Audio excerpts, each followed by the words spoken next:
आज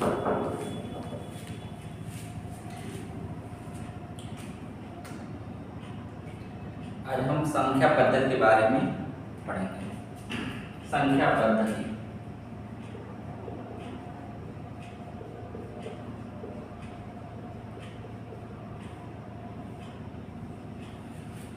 SSC, bank, railway सभी exam के लिए ये संख्या पद्धति बहुत ही इम्पोर्टेंट है। इसमें छोटे छोटे क्वेश्चन पूछे जाते हैं और कौन कौन से क्वेश्चन आते हैं आज सब का हम छोटे छोटे क्वेश्चन का अध्ययन करेंगे। इससे पहले प्राकृतिक संख्या क्या होती है इसके बारे में थोड़ा हम देख लें। प्राकृतिक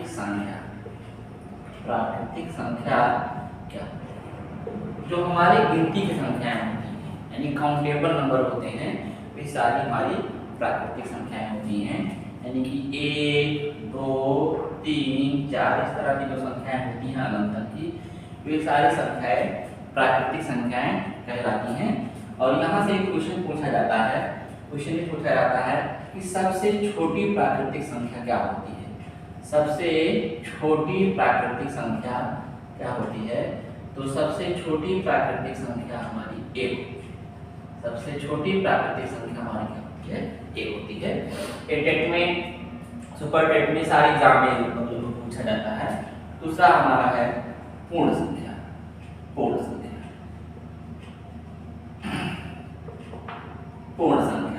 यदि प्राकृतिक संख्या में 0 को भी सम्मिलित कर लिया जाए तो उन संख्याओं का जो संग्रह होगा वो हमारी पूर्ण संख्याएं कहलाएंगी। यानी कि 0, 1, 2, 3, 4 इस तरह से अनंत तक की संख्याएं पूर्ण संख्याएं कहलाती हैं। और सबसे छोटी पूर्ण संख्या 0 होती है। सबसे छोटी पूर्ण संख्या 0 होती है। इसके बाद दूसरा पॉइंट हमारा है परिमेय संख्या। परिमेय संख्या क्या होता है? परिमेय संख्या ऐसी संख्याएं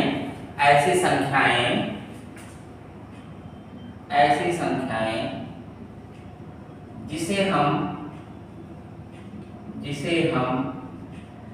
P/Q के रूप में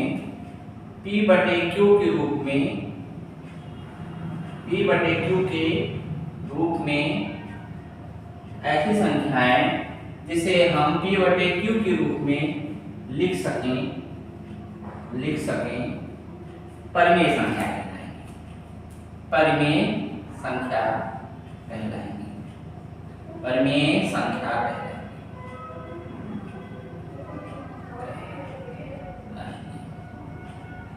यहाँ पर एक कंडीशन है कि Q हमारा 0 नहीं होना चाहिए। क्यों 0 नहीं होना चाहिए? क्वेश्चन बनता है यहाँ पर कि हमारा हर 0 क्यों नहीं होना चाहिए जब उसे P/Q के फॉर्म में लिख रहे हैं। क्यों?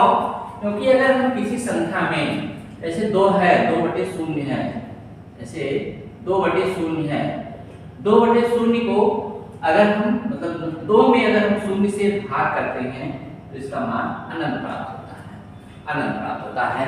हर हमें ये बताता है कि पूर्ण संख्या को यानी पूरी संख्या को कितने भागों में बांटा गया है। यानी कि पूरी संख्या को जब 0 भागों में बांटा गया है तो वह संख्या हमको अनंत वैल्यू देती है। इसका एग्जांपल देख लीजिए। परिमेय संख्या एग्जांपल जैसे 3/4, -5/6, 7, 2 ये सारी संख्याएं हमारी क्या कहलाएंगी? परिमेय संख्या कहलाएंगी। जैसे 2 हमने लिखा है तो 2 को 2/1 लिखा जा सकता है, 7 को 7/1 लिखा जा सकता है। तो इस तरह से ये भी जितनी भी संख्याएं हैं ये सारी संख्याएं हमारी परिमेय संख्या कहलाएंगी। एक चीज और ध्यान देने की बात है, जैसे हमने बताया यहाँ पर कि किसी भी संख्या में 0 से भाग दिया जाए तो उसकी वैल्यू अनंत आती है। लेकिन अगर 0 में किसी संख्या से भाग दिया जाए तो उसकी वैल्यू 0 होती है। और अगर किसी संख्या की घात 0 हो जाए तो उसका मान 1 प्राप्त होता है। संख्या कितनी भी बड़ी क्यों ना हो, मतलब संख्या अगर 1 लाख हो, 2 लाख हो, 1 करोड़ हो, उसकी अगर घात हम 0 कर देते हैं तो उसका मान हमें हमेशा क्या मिलेगा? 1 मिलेगा। ये ध्यान रखना है।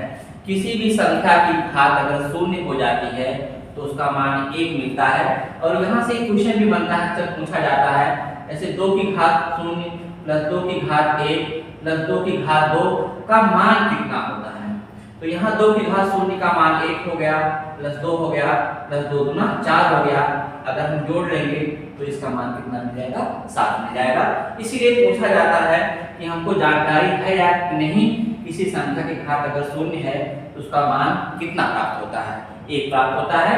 तो इस तरह के संख्या अक्सर पूछे जाते हैं एग्जाम में, तो इसकी वैल्यू हम आसानी से निकाल सकते हैं। इस तरह से हमारी परिमेय संख्या कंप्लीट हो गई। परिमेय संख्या एक तरह की भिन्न संख्या भी होती है, भिन्न संख्या होती है, लेकिन परिमेय संख्या और भिन्न संख्या में एक अंतर होता है। उस अंतर को हम यहाँ समझ लें तो ज्यादा अच्छा है कि परिमेय संख्या और भिन्न संख्या में अंतर क्या है, भिन्न संख्याएं क्या होती हैं। भिन्न संख्याएं क्या होती हैं? भिन्न संख्याओं को भी हम p बटे q के रूप में लिखते हैं, जहां q का मान 0 नहीं होना चाहिए।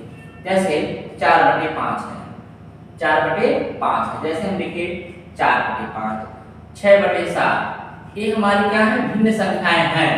लेकिन 4 बटे 5 लिखा जाए तो आपसे पूछा जाए ये भिन्न संख्या है या नहीं है, तो क्या होगा? ये भिन्न संख्या नहीं है, क्योंकि भिन्न संख्याएं कभी भी ऋणात्मक नहीं होती हैं। भिन्न संख्याएं सदैव धनात्मक होती हैं। क्यों? जैसे हम एक सेब के 10 टुकड़े करें और कहें प्रत्येक व्यक्ति को बांट दीजिए, प्रत्येक व्यक्ति को बांट दीजिए, तो प्रत्येक व्यक्ति को 1/10 भाग मिलेगा। और उसी सेब के अगर 1 लाख या 1 करोड़ टुकड़े करें और कह दें कि इतने व्यक्तियों में बांट दीजिए, करोड़ व्यक्तियों में बांट दीजिए, तो प्रत्येक व्यक्ति को 1/1 करोड़ ये भाग मिलेगा, मतलब 1 करोड़वां भाग मिलेगा। लेकिन कभी भी वो शून्य या निगेटिव, कभी भी वो निगेटिव नहीं मिलेगा। तो यही कभी भी उसको ऋणात्मक संख्या नहीं मिलेगी, ठीक है, कुछ ना कुछ उसको जरूर मिलेगा। इसलिए भिन्न संख्याएं कभी भी ऋणात्मक नहीं होती हैं। लेकिन परिमेय संख्याएं यही दोनों में अंतर होता है। परिमेय संख्याएं ऋणात्मक भी हो सकती हैं और धनात्मक भी। जैसे 4/5, तो ये दोनों ऋणात्मक संख्या भी हो सकती है और धनात्मक संख्या भी हो सकती है। लेकिन भिन्न संख्या सदैव धनात्मक मिलेगी, ऋणात्मक नहीं मिलेगी। लेकिन परिमेय संख्या धनात्मक और ऋणात्मक दोनों मिल सकती है। जैसे एक क्वेश्चन समझते हैं। एक क्वेश्चन इस तरह से एग्जाम में पूछा जाता है कि निम्न में परिमेय संख्या है,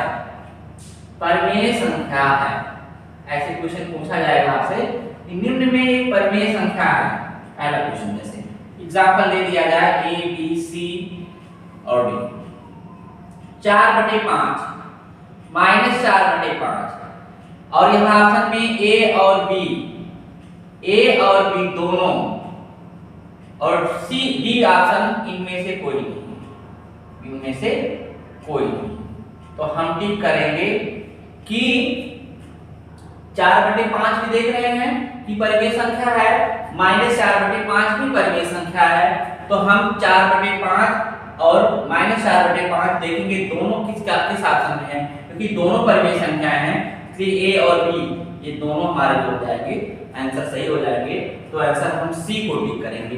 लेकिन अगर आपसे यही पूछा जाता कि निम्न में भिन्न संख्या कौन सी है, तो आंसर हमारा होगा 4/5। तो इतनी बात आपको क्लियर हो गई होगी कि भिन्न संख्या और परिमेय संख्या में अंतर क्या है। फिर से एक बात क्लियर कर लीजिए कि भिन्न संख्याएं सदैव धनात्मक होती हैं, लेकिन परिमेय संख्याएं धनात्मक और ऋणात्मक दोनों हो सकती हैं। इस तरह से जो क्वेश्चन पूछा जाता है आप समझ में रखा कि परिमेय संख्या और भिन्न संख्या में अंतर क्या है, कैसे हम उसको पहचानेंगे। अब एक बात आती है कि शून्य परिमेय संख्या है या नहीं है। शून्य परिमेय संख्या है या नहीं है, तो शून्य एक परिमेय संख्या है। शून्य परिमेय संख्या है, क्यों है? क्योंकि 0/5 लिखा जा सकता है, 0/100 लिखा जा सकता है। तो शून्य हमारी एक परिमेय संख्या है। इसको भी आप नोट कर सकते हैं कि शून्य हमारी एक परिमेय संख्या है। इस तरह से हम पूछें अपरिमेय संख्या, ठीक है, अपरिमेय संख्या और परिमेय संख्या में अंतर क्या है।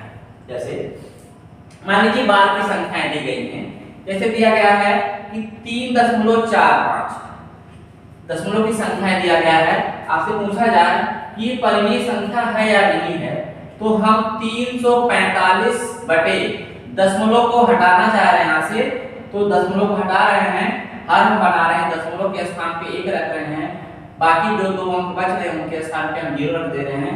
देख रहे हैं इसे हम p बटे q के रूप में लिख सकते हैं, इसलिए इस तरह की संख्याएं हमारी क्या हो जाएंगी, परिमेय संख्याएं हो जाएंगी। जैसे यहीं पर कि 0.3 बार आपसे कहा जाए कि 0.3 बार परिमेय संख्या है या नहीं है, तो इसके लिए भी हम देखते हैं कि दशमलव, हम देखेंगे इसको p बटे q के रूप में लिखने के लिए इसे p बटे q के रूप में बदला जा सकता है। दशमलव हटा देंगे, पूरी संख्या को ऐसे लिख देंगे, और यहाँ पर जितने अंक पर बार लगा होता है हर में हम उतने 9 लिख देते हैं, और इसी को सरल कर लेते हैं, 3 × 9 3, 3 × 3 9, 1/3, यानी 0.3 बार का जो वैल्यू होता है वह 1/3 के बराबर होता है। तो देख रहे हैं कि ये भी हमारी एक परिमेय संख्या है, और बार वाली जितनी भी संख्याएं होती हैं वो भी हमारी परिमेय संख्या होती है। अब अपरिमेय संख्या के बारे में देखें कि अपरिमेय संख्या क्या होती है। अपरिमेय संख्या, अपरिमेय संख्या ऐसी संख्याएं जिसे हम p बटे q के रूप में ना लिख सकें, ना लिखा जा सके, उसे ना लिखा जा सके, उसे ही हम बोलेंगे कि वह अपरिमेय संख्याएं हैं। जैसे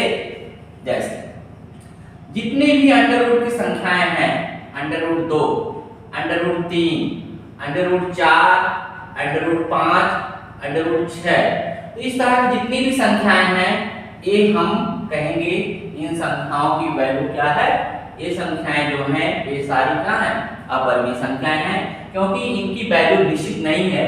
लेकिन यहाँ देख रहे हैं 3.45 की वैल्यू निश्चित है, फिक्स है, तो इसकी वैल्यू इतनी ही आती है।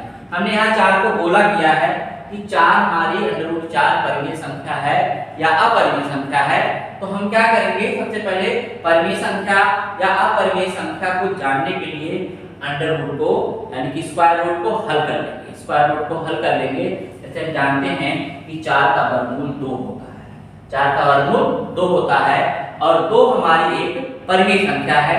क्यों? क्योंकि इसे हम 2/1 के रूप में लिख सकते हैं।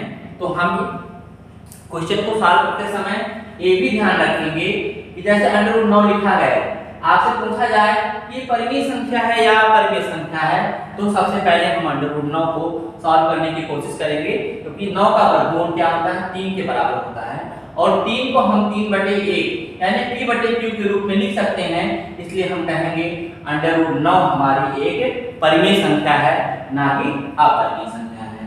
जैसे अंडर रूट 2 है, तो इसकी जो वैल्यू होती है 1.414 ऐसे समथिंग आता है। अब दोनों में डिफरेंस समझ लीजिए कि कैसे हम पहचानेंगे कि कौन सी दशमलव की संख्याएं परिमेय संख्या है, कौन सी अपरिमेय संख्या है, अर्थात दशमलव की किन संख्याओं को हम p बटे q के रूप में लिख सकते हैं और किनको नहीं लिख सकते हैं। जैसे बार की जो संख्याएं होती हैं, बार की संख्याएं, अभी हमने आपको बताया कि जैसे 0.15 लिखा गया है और इसके ऊपर बार लिखा गया है, तो इसका मतलब क्या होता है कि 0.155555 ऐसे आता है। हम 0.15 बार को p बटे q के फॉर्म में आसानी से लिख सकते हैं। कैसे लिखते हैं इसको जरा देखिए। हम बिना दशमलव को ध्यान रखते हुए सारी संख्याओं को ऐसे लिख लेंगे, सारी संख्याओं को ऐसे लिख लेंगे, दशमलव का बिना ध्यान रखते हुए दशमलव हटा दिए, यहाँ पर 15 लिखा है 15 लिख लिए। जितनी संख्या पर बार लगा है, जैसे देख रहे हैं एक संख्या पर बार लगा है, उतनी संख्या को छोड़ देंगे और उसके पहले जितनी संख्याएं लिखी होती हैं उतना इनमें से माइनस कर देते हैं। ये हमारा अंश का काम हो गया। अंश में अंश कैसे लिखेंगे कि पूरी संख्या को हम यथावत लिख लेंगे, जितनी संख्या पर बार लगा है उन संख्याओं को छोड़ देंगे और उसके पहले जितनी संख्याएं लिखी हैं क्रमशः उन संख्याओं को इसमें से घटा देंगे। जैसे यहाँ पर एक ही बचा है तो इसलिए एक घटा दे रहे हैं। और हर में कैसे लिखते हैं, हर में सिर्फ हमको बार वाली मतलब दशमलव के बाद वाली संख्या से मतलब होता है। जैसे जितनी संख्या पर बार लगा है उतना हम 9 लिखते हैं, और उसके पहले दशमलव के बाद और बार के पहले मतलब बीच में जितनी संख्याएं छूट रही हैं उतना 9 के आगे 0 बढ़ा देते हैं। देख रहे हैं दशमलव के बाद और 5, जिसमें 5 संख्या पे बार लगा है उसके बीच में सिर्फ एक संख्या बच रही है, इसलिए 9 के पहले हम क्या कर रहे हैं, 9 के बाद एक शून्य बढ़ा दे रहे हैं। और इसको हम सॉल्व कर लेते हैं 14/90, और थोड़ा सा भी सॉल्व कर सकते हैं। 7 बटे कितना लिख सकते हैं, 45। ये हमारा हो गया 7/45, यानी कि 0.15 बार की जो वैल्यू होती है 7/45 के बराबर होती है। अर्थात इसे हम p/q के रूप में लिख सकते हैं। इसलिए इस तरह की संख्याओं को हम बोलेंगे कि परिमेय संख्याएं हैं। लेकिन क्या है इस तरह की संख्या, ये परिमेय संख्या है। लेकिन जैसे एक एग्जांपल इस तरह से दिया जाए, आपसे कहा जाए कि 1.4 5 6 3 2 8 9 और इस तरह से डॉट डॉट लगाओ, तो देख रहे हैं यहाँ पर दशमलव के बाद जितनी संख्याएं हैं वो रिपीटेड नंबर नहीं आ रहे हैं। तो इस संख्या को हम p/q के रूप में नहीं लिख सकते हैं। इसलिए इस तरह की संख्याओं को हम बोलते हैं अवर्गीय संख्या। क्या बोलते हैं, अवर्गीय संख्या। अब यहाँ से एक क्वेश्चन पूछा जाता है, क्या उस क्वेश्चन को जरा हम समझेंगे। इस तरह से संख्याएं हमारी अवर्गीय संख्या लेंगी, लेकिन बार की जो संख्याएं होंगी वो हमारी परिमेय संख्या होंगी। क्वेश्चन क्या पूछा जाता है, आप समझ रख रहे हैं कि दो परिमेय संख्याएं दी गई हों और कहा जाए आपसे कि उन दो परिमेय संख्याओं के बीच में कितनी परिमेय संख्याएं उपस्थित होती हैं, तो हम कहेंगे कि दो परिमेय संख्याओं के बीच में अनंत परिमेय संख्याएं होती हैं। पहला एक नोट ध्यान रखेंगे। क्वेश्चन तरह से आपसे बदल के पूछा जा सकता है। दो परिमेय संख्याओं के बीच में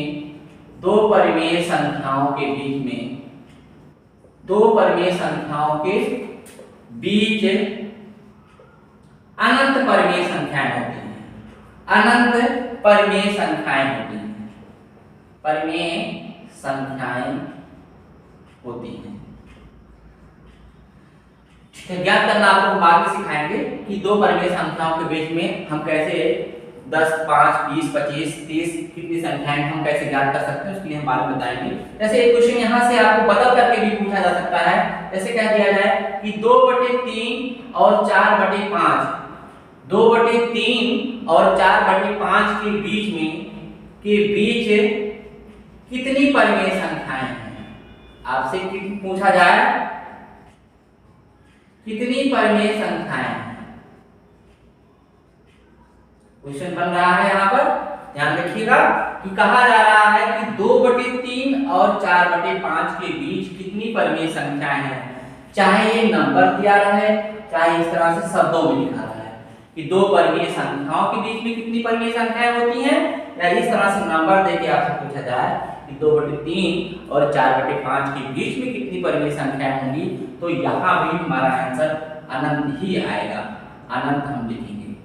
ठीक है, तो आपको ध्यान रखना है, चाहे आपको शब्दों में कहा जाए या न्यूमेरिकल वैल्यू कहा जाए, दोनों वैल्यू दिए रहेंगे। चाहे आपको शब्दों से पूछा जाए या इस तरह से अंक देकर के पूछा जाए, दोनों स्थितियों में हमारा आंसर अनंत ही आता है, कोई और नहीं आता है। तो ध्यान रखिएगा कि दो परिमेय संख्याओं के बीच में अनंत परिमेय संख्याएं उपस्थित होती हैं।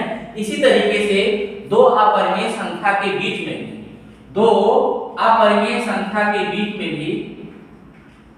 अपरिमेय संख्याओं के बीच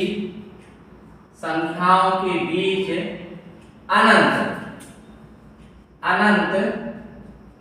अपरिमेय संख्याएं होती हैं।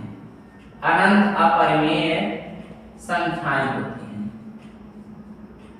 अपरिमेय संख्याएं होती हैं। जैसे कहा जाए कि √3 और √2 √3 और √2 के बीच कितनी अपरिमेय संख्याएं हैं, कितनी अपरिमेय संख्याएं हैं। तो हम आंसर लिखेंगे अनंत। क्या लिखेंगे? अनंत। कैसे होता है इसको भी देख लीजिए आप लोग। जैसे √2 की वैल्यू होती क्या है और √3 की वैल्यू क्या होती है। √2 की वैल्यू होती है 1.414 समथिंग, इस तरह से आता रहता है। और √3 की वैल्यू हमारी होती है 1.732 और आगे की संख्या इस तरह से लिखी रहती है। जैसे हमको बताना है कि इन दोनों के बीच में कितनी अपरिमेय संख्याएं हैं, तो हम लिख रहे हैं यहाँ पर 1.4101001 0001 इस तरह से हम संख्याओं को लिख सकते हैं। और भी संख्याएं लिखा जा सकता है 1.4102 002 3 बार 02 4 बार 0, इस तरह से संख्याओं को हम लिख सकते हैं।